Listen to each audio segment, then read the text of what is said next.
देखिए बच्चों, आज हम एनालॉग इलेक्ट्रॉनिक्स का ये नेक्स्ट लेक्चर आपके सामने प्रस्तुत कर रहे हैं। इसमें हम सबसे पहले आज ये बताएंगे कि क्या क्या टॉपिक डिस्कस करने वाले हैं। उसके बाद में इस टॉपिक को डिस्कस किया जाएगा अच्छे से।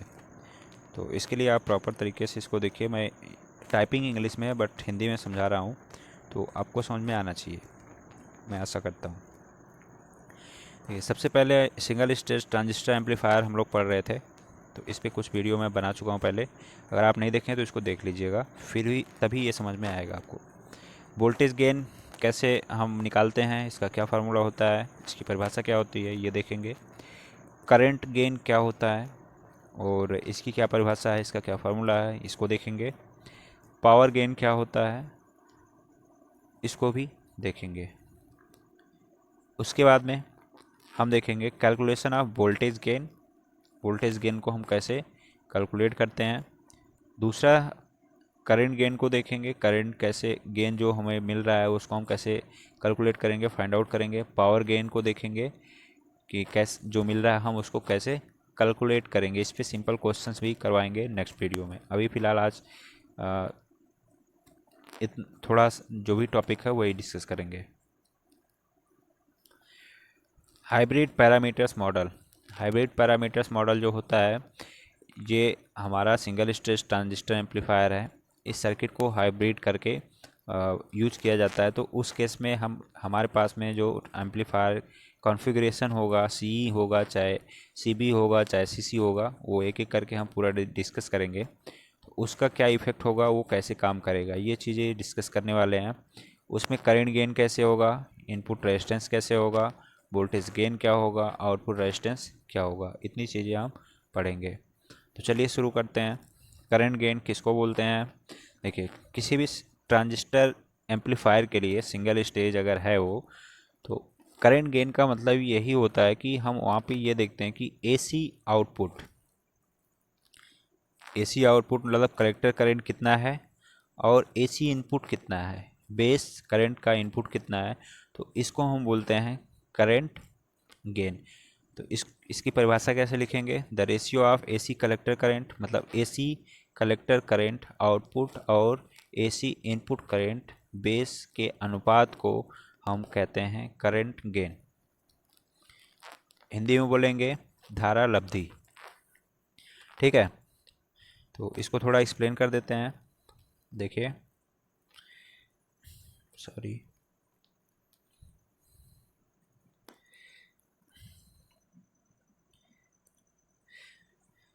करंट गेन, जो करंट गेन है जी, ये क्या है, आई सी बटा में आई बी। ये एसी करंट की बात हो रही है, यहाँ भी एसी करंट की ही बात हो रही है। ठीक, तो इसका फार्मूला हम पहले बता चुके हैं जब ट्रांजिस्टर पढ़ाए हैं शुरू में। तो करंट गेन को हम किससे डिनोट करते हैं, अगर आउटपुट बटा में इनपुट है, कॉमन इमीटर है, तो उस केस में यहाँ पे क्या होगा, ये बीटा होता है। बीटा बराबर आई सी बटा में आई बी होता है। ये चीज़ आप पढ़े हैं। तो उसी तरह से यहाँ पे ये दिखाया गया है। ये देखिए, आई सी बटा में आई बी, ये बीटा की वैल्यू है, तो इसकी जगह पे हम करंट गेन को हम ए आई से दिखाते हैं। ए आई इक्वल टू क्या लिख सकते हैं, बीटा। वोल्टेज गेन किसको कहेंगे, ये भी सेम प्रोसेस है। Ratio of output AC voltage बटा में input AC voltage. Output AC voltage तथा इनपुट एसी वोल्टेज के अनुपात को हम वोल्टेज गेन कहते हैं। ठीक है, इसको हम किससे डिनोट करते हैं, ए वी से डिनोट करते हैं। A V equal to V out बटा में वी इन। ठीक है, इसी प्रकार से पावर गेन जो होगा, पावर गेन में क्या होता है, पी आउट, इसको ए पी से डिनोट करेंगे। इसमें क्या होगा, पावर गेन आउटपुट बटा में इनपुट। पावर हमें ट्रांजिस्टर एम्पलीफायर के आउटपुट में कितना मिल रहा है, पी आउट पे कितना मिल रहा है, बटा में पी इनपुट हम कितना दे रहे हैं।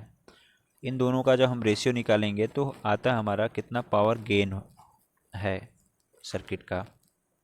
ठीक है, तो इस केस में पी आउट, पी बराबर होता है, आप बेसिक इलेक्ट्रिकल में पढ़े होंगे, पी बराबर आई स्क्वायर आर। तो यहाँ पे आउट जो है वो आई सी है, रेजिस्टेंस आर सी हो जाएगा, आर ए सी हो जाएगा ए सी के केस में, बटा में जो इनपुट करंट है वो क्या है, बी बेस करंट है, तो आई स्क्वायर बी हो जाएगा और आर इन हो जाएगा। ठीक, अब हम देखेंगे कि कैलकुलेट कैसे करेंगे वोल्टेज गेन को, करंट गेन को, पावर गेन को कैलकुलेट हम किस प्रकार से करेंगे। तो कैलकुलेशन के लिए सिंपली ये होता है, जो फार्मूला पीछे आप पढ़े हैं उसी का यूज करेंगे। ठीक है, तो सी जी निकालने के लिए क्या होगा, आउटपुट कलेक्टर करंट, जैसे आई सी जो होगा उसको हम फाइंड आउट कर लेंगे या वो दिया होगा, और आई बी जो होगा उसकी वैल्यू हमें दी गई होगी, तो हम डायरेक्टली यहाँ से इनके रेशियो को निकाल सकते हैं कि करंट गेन कितना आएगा। उसके बाद अब इसको हम ऐसे भी लिख सकते हैं, बीटा ए सी बराबर ए सी करंट आई सी, मतलब कलेक्टर करंट ट्रांजिस्टर के आउटपुट पे बटा में आई बी। तो ये जो रेशियो मिल के आएगा हमें मिलेगा, ये होगा करंट गेन। अब वोल्टेज गेन को कैलकुलेट करना है, तो उस केस में क्या करोगे आप, वी जी वोल्टेज गेन, या फिर ए वी से आप दिखा सकते हो, इक्वल टू भी आउटपुट ए सी वोल्टेज। तो वी बराबर क्या होता है, आई इंटू आर होता है। ठीक, तो यही चीज़ आप यहाँ पे पुट करोगे, मतलब ये आउटपुट अगर देख रहे हो आप, वी जी बराबर आउटपुट के केस में जो करंट होगा वो आई सी होगा, और लोड रेजिस्टेंस यहाँ पे हो जाएगा आर एल। क्यों, क्योंकि आउटपुट जो हम लेते हैं वो जो कलेक्टर करंट होती है ये लोड के क्रॉस में ही फ्लो होती है। ठीक, जो लोग पिछला वीडियो देखे होंगे उन लोगों को समझ में आ रहा होगा ये बात मैं जो बताना चाह रहा हूँ। इनपुट एसी करंट, इनपुट जो है वो बेस से दिया जाता है करंट के, और इनपुट रेजिस्टेंस जो वहाँ पे लगाया जाता है, अगर हम वोल्टेज डिवाइडर बायस यूज़ कर रहे हैं या कोई अदर बायस यूज़ कर रहे हैं तो वहाँ पे लगता है, ट्रांजिस्टर की सेफ्टी के लिए तो वो होता है। तो ये चीज़ हम यहाँ पे डायरेक्टली पुट करेंगे, तो ये हमारा निकल के आता है ये फार्मूला। ठीक है, ये बात समझ में आ गई होगी।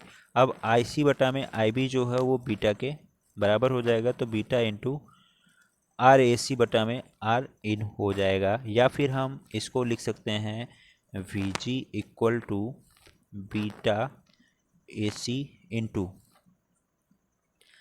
Are A C divided by R in. ये इस फार्मूले से हम कैलकुलेट कर सकते हैं वोल्टेज गेन को। अब आर ए सी क्या है, जो हमारा आर ए सी है ये टोटल इफेक्टिव लोड रेजिस्टेंस होता है। इफेक्टिव लोड रेजिस्टेंस जो होता है इसका मतलब ये है कि हमारे पास में कुछ सर्किट हम यहाँ बना ही देते हैं, चलो आर सी, और इधर हम लोड ले रहे हैं तो ये लोड का कुछ रेजिस्टेंस होगा आर एल। तो ये दोनों कैसे हो गए, पैरेलल में हो गए। ये यहाँ पे ट्रांजिस्टर है, ये कॉमन इमीटर है, ये बेस है। ठीक, और यहाँ पे हम लोड को कनेक्ट किए हैं इस पॉइंट पे, तो ये और ये दोनों सर्किट पैरेलल में हो गई। तो हमें आर ए सी निकालना है, मतलब टोटल इफेक्टिव रेजिस्टेंस इस पूरे सर्किट में कितना काम कर रहा है आउटपुट पर, उसको हम कैसे निकालेंगे। अगर दो रेजिस्टेंस आपके पास में है R1 और R2, ये पैरेलल में है, तो कैसे निकालते हो आप, R इक्विवेलेंट बराबर R1 R2 divided by R1 plus R2 से। तो वही चीज़ यहाँ पे पुट करोगे आप, तो ये फाइनल वैल्यू जो होगी वो निकल के आ जाएगी। ठीक, अब पावर गेन कैसे निकालते हैं, पावर के लिए जो फार्मूला पीछे में बताया वही यूज़ करेंगे, उसी से फाइंड आउट कर लेंगे। Hybrid parameter model. अब देखिए ये चीज़ थोड़ा सा आपके लिए नई है, नया तो इसे पूरा ये सब्जेक्ट ही है, बट हाइब्रिड पैरामीटर मॉडल जो होगा इसमें थोड़ा आपको बेसिक इलेक्ट्रिकल का अच्छे से नॉलेज होना चाहिए। उसके लिए मैं अभी थोड़ा सा आपको बता देता हूँ इसको पढ़ाने से पहले। चलिए तो उसको देख लेते हैं। देखिए यहाँ पे आपको हम बताएंगे सबसे पहले इम्पीडेंस। इम्पीडेंस क्या होता है और कंडक्टेंस क्या होता है, ठीक है। उसके बाद में एडमिटेंस क्या होता है।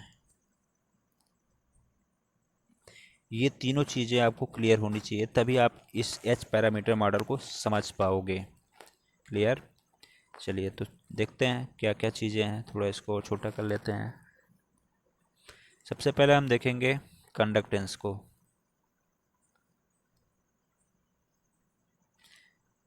या कंडक्टिविटी। देखिए कंडक्टेंस जो होता है ये रेजिस्टेंस का व्युत्क्रमानुपाती होता है। इसका मतलब ये होता है, सिंपल भाषा में अगर समझाने की कोशिश करूं मैं आपको, तो वह कंडक्टर में ये क्या काम करता है, करंट को फ्लो करवाने के लिए सहायता प्रदान करता है। कंडक्टेंस ये रेजिस्टेंस का व्युत्क्रमानुपाती होता है। उसी तरह जब हम रेजिस्टिविटी पढ़ते हैं रो, और जो कंडक्टिविटी होती है इसको सिग्मा से डिनोट करते हैं, ये इसके व्युत्क्रमानुपाती होती है 1/ρ। ये 1/r हो जाएगा कंडक्टेंस के। तो ability to flow of electric current in a conductor with the help of current का ये हेल्प करेगा कौन, कंडक्टेंस, करंट को फ्लो होने में।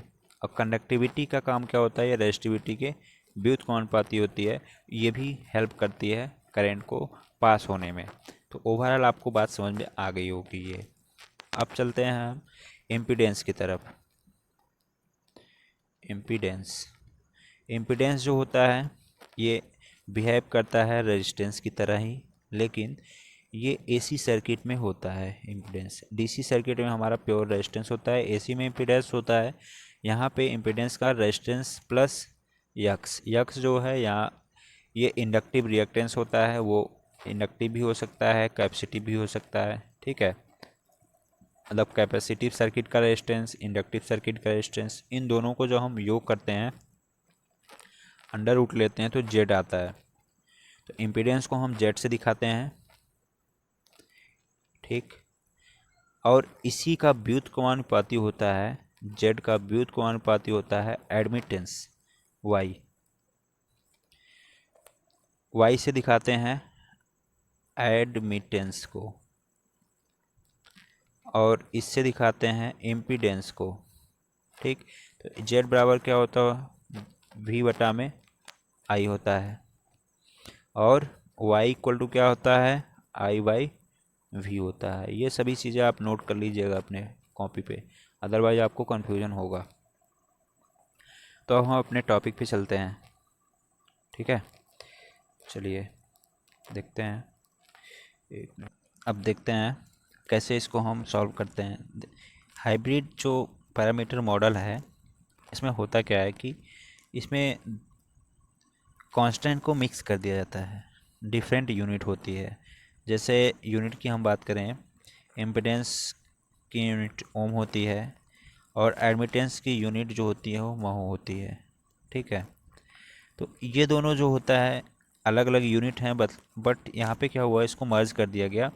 तो मर्ज करने का मतलब ये होता है कि हमें ज़्यादा कैलकुलेशन नहीं करना होगा इस केस में, ठीक है।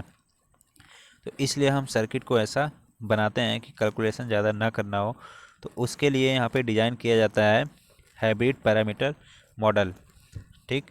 तो इसके लिए यहाँ पे देखिए, ये है आपका 2 पोर्ट नेटवर्क, ये ट्रांजिस्टर की जो तीनों टर्मिनल, ये आपका कलेक्टर, ये आपका इमीटर, और ये बेस है।